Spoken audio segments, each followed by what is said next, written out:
দেৰগাঁৱৰ মৌজাদাৰ আলী ইউথ ক্লাবৰ উদ্যোগত দ্বাদশ বাৰ্ষিক শ্ৰী শ্ৰী খনিকৰ পুথি নাম কীৰ্তন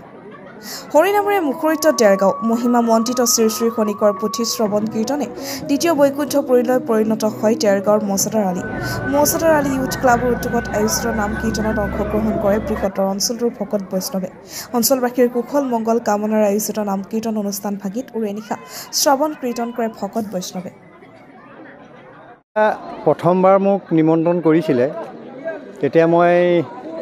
ভবা নাছিলোঁ এনেকুৱা এটা আনন্দপূৰ্ণ আড়ম্বৰপূৰ্ণ অনুষ্ঠান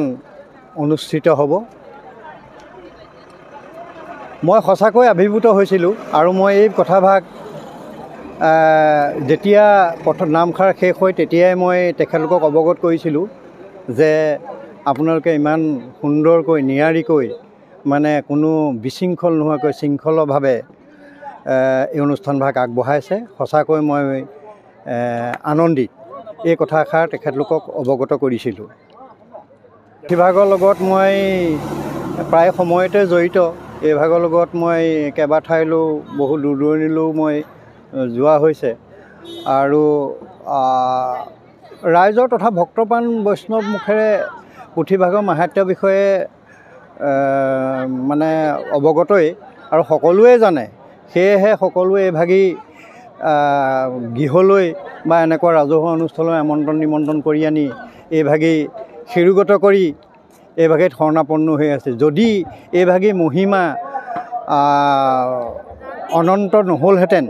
মহিমা নাথাকিলেহেঁতেন তেতিয়াহ'লে এনেদৰে ভক্তপ্ৰাণ ৰাইজে এই ভাগক কেতিয়াও শিৰোগত নকৰিলেহেঁতেন এইখিনি মই জানিছোঁ আৰু এই ভাগৰ লগত জড়িত যদিও মই এই ভাগ কিয় খোজকাঢ়ি যায় গাড়ীত বাছে মটৰে নাযায় এই কথাখিনি মই ইমান নাজানিম এইটো পুথিঘৰৰ বা আশে পাশে থকা ৰাইজে ইয়াৰ বিষয়ত ভাল মতামত দিব পাৰিব কৃষ্ণ আমি আজি 11 বছৰ আগতে খুব অনুষ্ঠিতভাৱে এই মৌজাদাৰ আলীত আমাৰ ইউথ ক্লাবৰ সজ্জনত এই খনিকৰ পুথি জাগৃত দেৱতা ভাগিক আনি আমি স্থাপন কৰিছিলোঁ আৰু আমি এই গত 11টা বৰ্ষত ৰাইজৰ যি বিপুল সঁহাৰি পালোঁ ৰাইজৰ সহায় সহযোগিতাৰ বাবে আজি এই অনুষ্ঠানটি আহি আজি আমাৰ দ্বাদশ বছৰত ভৰি দিছেহি এটা সময়ত আমাৰ মৌজাদাৰ আলীত আপোনালোকৰ হয়তো জ্ঞাত নহয় যে আমাৰ এইখিনিতে পথ দুৰ্ঘটনাত একেলগে একাধিক্ৰমে 15 দিনৰ ভিতৰত 3জন মানে আমাৰ একেলগৰে বুলি ক'ব পাৰি 3জন মানুহে ইয়াত মৃত্যুবৰণ কৰিছিলে তাৰপিছতে আমি ওচৰৰ যুৱকবৃন্দই চিন্তা কৰিলোঁ যে ইয়াত আমি ধৰ্মীয় কিবা এটা কৰোঁ আৰু তেনেধৰণে আমাৰ এই পুথিভাগি স্থাপন কৰা হৈছিল আৰু এতিয়া